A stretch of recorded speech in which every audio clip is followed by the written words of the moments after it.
I can have it all. Everything that I want, I can have. V, you are in your 30s with 2 kids. Yes. You can have it all? Yes. I don't care what's happening on your Instagram. Brittany Renner can't have it all. I can have it all. How you figure that? I'm not asking for too much. Yes, you are. No, I'm not. And that's... Listen, real quick. I appreciate her optimism, but it errs on the side of delusion. Saying you can have it all and then saying, I'm not asking for too much, cannot coexist in the same rational thought. And if you can truly have it all, then why don't you already have a successful relationship? There's nothing wrong with a man wanting to provide for you and his children. But let me reiterate, his children. On average, it takes $250,000 to raise a child in the middle class. So what you're essentially offering in your package is a $500,000 bill for another man's children. And that bill excludes the cost of any children that you have with him. So you can't truly have it all because any sane, young, valuable, masculine man would not set himself up for that bad deal. But if she was to narrow her search to older men with children, then she'd probably increase her chances of success. I feel like what is so crazy is that the standard for men is so low, but the standard for women is so high. Wait a minute. You put an income standard on us. You think that's low?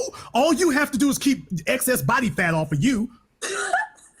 But a man can come to you and say that he wants X, Y, Z, and it's accepted. But the woman utters the fact that she wants X, Y, Z. Oh no, baby, lower your standards. Not true. You have 2 kids. My dating pool is just smaller, but my standards are not lower. I think she's completely delusional about men's standards because within a dating market today, there seems to be a one-way system of communicating demands. 90 to 95% of all modern women today communicate the attributes of top 10% men that they want, whether it be 6-figure bank account, 6 foot tall, 6-pack abs, 6-inch. But when the top 10% of man says, we don't want a woman that's out of shape, or we don't want women that have pre-made families, then y'all blow a gasket. Men having standards in our modern society today is damn near sacrilegious. But truth be told, the only women that really complain about men's standards are the ones that blew it in their 20s, end up having children with lower value men, or have just aged out of the top tier pool of women. Would you date a guy who worked a 9 to 5? No. Okay, and explain why. Because it's just like, the life that I live, like, the 9 to 5, you heard what I said, the McDonald's checks weren't doing shit. You gotta be having some shit going on. Unless it's a good, like, I don't know. What if he made, what if he was a warehouse supervisor and he made $80,000 a year?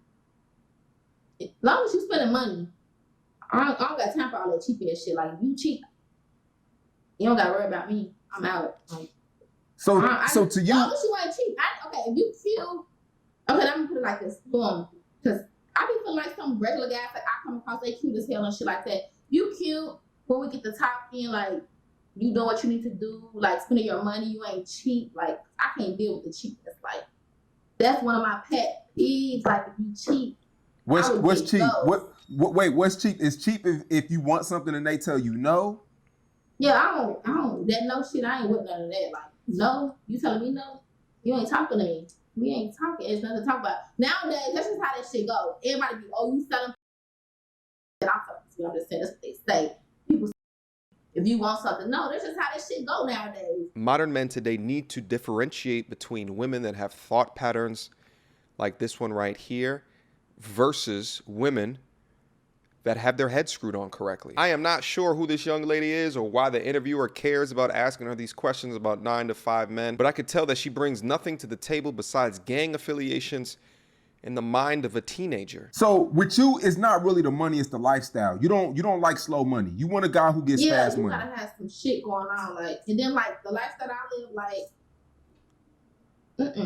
you gotta be a drug dealer or something. Like, you gotta be one of them ones holding that weight. You gotta be doing something. You gotta be the boss. Like, you gotta have some type of money. So $80,000 a year, is that money to you? Yeah. That's the money. But it just got to be fast money. Yeah, cause I love fast money. That's fast money. them working that job shit, that shit want it. That shit ain't it, but ain't shit wrong with jobs. It's so normal in America to see shit like this that it's just like, yeah, it's just like another video that we're watching. Da, da, da, da. I wonder what other people in other geographies think about this. This is not normal. So much of the love and hip hop and like all of this shit that's all over TV and shit, this is the representation of our culture. This is black culture in America. It's like we put shit on a pedestal that is completely topsy-turvy of the shit that's correct. R.I.P. to Breonna Taylor. Having a mindset like this was a contributing factor to her very, very unfortunate demise. A man making $80,000 a year working legally in a warehouse should be seen as infinitely more valuable than a man working $80,000 a year doing illegal shit. It should be. But it's not. It just makes me so extremely sad for the youth today. But as men, we got to do our best in order to show and demonstrate a much more valuable way to live. And hopefully the valuable men can begin to outnumber the not valuable men. Because I think when that happens, then the women will begin to follow suit. But until then, they are just as lost. But let's see what else that she has to say. A man making $80,000 a year, is that a go or no? No, that's not a goal for me, but it could be a goal to him. But to me, no. Cause it's like when I go shopping, like most of my outfits make $10,000 or more. Like, so to a nigga, he gonna be whoa, like what the fuck, hell no. Like, they working a job, getting that much, hell no. Ain't nothing wrong with working jobs though. It's like I feel like you should do an investment, like do something like with getting more money. Working that job shit ain't right. Like, having to listen to somebody wake up early.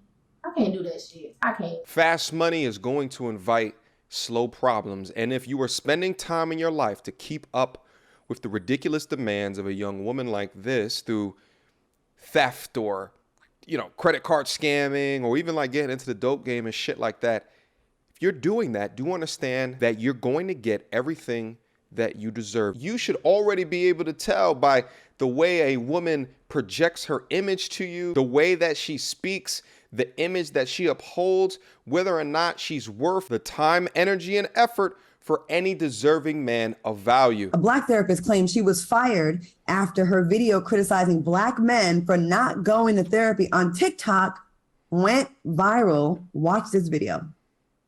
Don't you want to be able to communicate with your... I think yes, right? Long gone are the days where you can just shut down. Not tolerating that. All right, ladies, what do you think about our comments? I find it to be very honest. It's so interesting to me. Wait a minute. Look at Lisa Ray's face when she says this. To be very honest. Lisa Ray's like, bitch, are you tripping? Right. Let's see what she says. It's so interesting to me that men, it's so easily for them to take advice, constructive criticism from a man. But when it's from a sister, it's like they reject it. And it comes across to them as angry black woman. I don't have to listen to you. So I like her honesty. We as black people, men and women, are having to learn that therapy and honesty and communication for relationships is a beautiful and needed thing. You said she's... Oh, God. Wait, hold on. Vivica, honesty within communication is a fantastic thing. So with that being said, let me be honest with you. You are damn near 60 and have a documented history of outright disrespect towards men. So of course you wouldn't see her behavior on a public platform as being a clinical psychologist, which is her profession, as being disrespectful. Even Lisa Ray, who's your co-panelist, might I add, face couldn't hide the sister code cognitive dissonance in your inability to call out unprofessional behavior. Completely out of order. But let's proceed. She's a therapist? Yeah, and they fired her just for her. She is a therapist. I don't know if it was necessarily for what she said. I feel like maybe it was how it was presented. Big A, true. on TikTok. B, not as professional because she was dressed Come on, away Lisa Ray. in a boob. So it was almost like her clients could have been like, oh, wow, that's how she looks outside of her suit and the business. And then she has I like something Lisa. bleeped out because she must have said bitch or something. You know what I mean? So now it's like you're using derogatory words. And so Accountability. it's like it doesn't represent your firm and who you work for. So I could see that being the issue. Yep. Okay. Nice. All right. Good point, Selena. Look at. I'm gonna, Look. No amount of Botox can hide the displeasure in your face, Vivica. Shout out to Lisa Ray for that little bit of sanity. agree with Lisa Ray 100%. And here's why, even though Vivek has a great point, but here's why. First of all, Stop where's pandering, the proof ladies. that you were fired because of that? That's first. It's giving cap. When you were talking about it in your TikTok just now, she stated, because I saw the whole thing, and she stated that most of her clients are Black men. She So did. that's odd that you would say that and then say you got fired because you said that Black men don't go to therapy. So that's odd. She did say that. Second, you said, wouldn't you want your B to talk? Wouldn't you want to communicate with your Bs? You lost me at calling us BITCHs because technically that's the reason why we're in therapy, Why, because they're right. men call us. Right. Good So call it out. gave me a reoccurring trauma. A lot of people think I'm getting X amount in child support and I don't have to work and I have to do all this stuff, but it's like I very much provide for my child. And I'm here right now. My mom is watching my son, and I'm here like doing the damn thing. I'm doing my best. Yeah. I'm doing my best. Same, sis. A lot of people judge that, but it's like when you have to, you can't rely on your child's father to provide for you, so you have to make a way. Yeah. You know? So it's like, I've never been about money, it's never been about that, but it's like, especially me not getting $200,000, which people always say that, which is like, I'd have all my homegirls get pregnant by him if that was That's the what case. was on the tap. That was what, I don't know, for whatever reason, that I don't know was why what that was number, but it circulated. was that Yeah. number. But it's like, I provide for my child. Yeah. I get $2,500 a month. I know I need to do this video. I don't want to.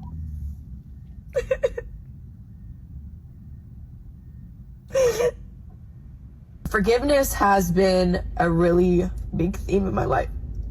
I'm gonna get through this video, but never understood when people said you forgive for you. There are a lot of people that I never even began to remotely forgive in my heart. Like Brittany to Brittany, in private, still holding on to resentment. What was so hard about forgiveness for me was, it seems like everybody just moves on with their life. And then here you are, emotionally, you felt like you just did 2 tours in Afghanistan. Arm blown off, forever changed by the events that happened to you. There's an acceptance Did she just compare her life to a war veteran? part 2 where there are some apologies you'll just never get. And you have to validate yourself. I choose forgiveness because I don't want to keep looping in the same story. Because that same story, like the stories that we tell ourselves about our lives, are the same stories that keep us captive. The things that happen to us shape us, without a doubt, but they don't define us. Your wounds, your war wounds, it just means you showed up and you fought. And that's something to be proud of. Brittany, please turn off the video and go get a therapist. It's crazy how that psychotherapist was quick to call out men, but how many delusional women follow Brittany Renners or live their life like superheads, leveraging their sexuality for monetary gain. Brittany Renner, on a cadence of about every 6 to 8 weeks, will come out with a new video saying and repeating these kind of high-level, surface-level quotes that she's come up to regarding her life, but she'll never dive in deep and detail that her promiscuous past has caused her deep psychological damage, which is now on public display. I think it'll do very well for you and your image, Brittany, if you utilize your platform to tell modern women that living a past like that, reveling within your public displays of your sexuality, jumping from star to star, is a sport in which your mental health and your public perception will take damage. Because instead of stepping off the asylum ride, she continues to come to the internet to post video after video of her messy life, instead of stepping back and evaluating her life choices and being accountable for those life choices and being honest regarding those life choices and how those life choices have led to the obvious regret that we see on screen right here, or how those life choices have diminished the chances of her gaining a man as a prospect that will take her seriously. First people to deal with are the athletes. None of them use condoms, really. So if y'all really want to try to come up off a check off a man, I mean, you could just fuck an athlete. They're really dumb. Let this entire situation be a lesson that there are no cheat codes to life. There are loopholes, but at the end of the day, you reap what you sow. And what you sowed has dovetailed into intense anxiety and stress. But nevertheless, I wish you well, but I just think that it's super interesting that we can see the past as documented on social media and the current state. She wasn't posting videos of her crying previously before she wrote that book. Questions, comments, concerns? Y'all already know what to do. Mediocre tutorials and reviews at gmail.com. Did you guys enjoy the video today? If you did, write it down below. If you didn't, write it down below as well. I'm excited to see your guys' response. Until next time, YouTube. Peace! So, without further ado, MTR, cut through the BS like we in charge. No cap with the rappers like steel bars. I'm packing and rapping like here we are. Mediocre tutorial reviews. Like, comment, share my views. Come up and I paid my dues. Big step in my black way shoes. MTR, he break it down, yeah, it's MTR. Check out the sound when it's MTR. No one put it down like it's MTR.